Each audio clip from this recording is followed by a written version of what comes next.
Now on GMU, it's Fire Prevention Week. So this morning we're talking about how deadly house fires can be and how to prevent them. So I'm here with Matthew McFarland with Unified Fire Authority there in Salt Lake County. Matthew, thanks for being with us this morning. Hey, thanks for having me. So why is this week the week to talk about house fires? Well, you know, it's a good transition time. We're kind of getting away from the wildland season. Things could happen depending on what region you live in.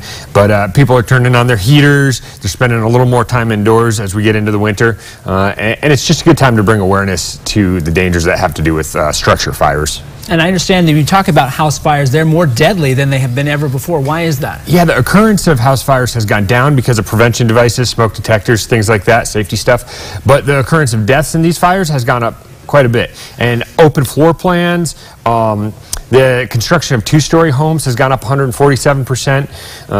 And buildings burn 8 times faster than they used to because of all these factors. More buildings, more open area. And so your chances of dying has increased, and this is really concerning. There's a lot we can do to mitigate that, though. Right, so obviously if we're talking about house fires, we know they can be deadly. We want to know the first couple of things we can do to make sure we get out safe, or we can stop a house fire from happening. Right. With the increase of combustibility of these fuels, we're using a lot more synthetic fuels, or building materials, I guess you would call them. Our escape time's gone from 17 minutes in the 70s before your house is fully involved to 3 minutes now. So anything you can do to make yourself aware of that is really important. There's a few things. You said that one more time. So 17 minutes down to 3 minutes. Yeah, before your house can be fully involved. That's a lot quicker. Oh yeah. So a lot of synthetic materials. There's not as many organic combustibles as there used to be. And we've gone away from construction with dimensional lumber and used more fabricated wood, and all of this burns faster once it catches. What's the most common cause of house fires? Cooking fires. So 47% of all house fires are going to start with cooking fires, and 20% of all house fire deaths are going to be related to those cooking fires. So the kitchen's the first place to be. So what can we do to stop those house fires from happening? Or get ourselves out? Look while you cook. Make sure that there's no towels, rags, combustible fluids like oil that could spill near your stove, things like that. If you're cooking at a higher heat, make sure it's always monitored. You're not leaving the room. And if there's kids around, there's no way they could interfere with that. Other things we can do is don't use extension cords as permanent electrical solutions, right?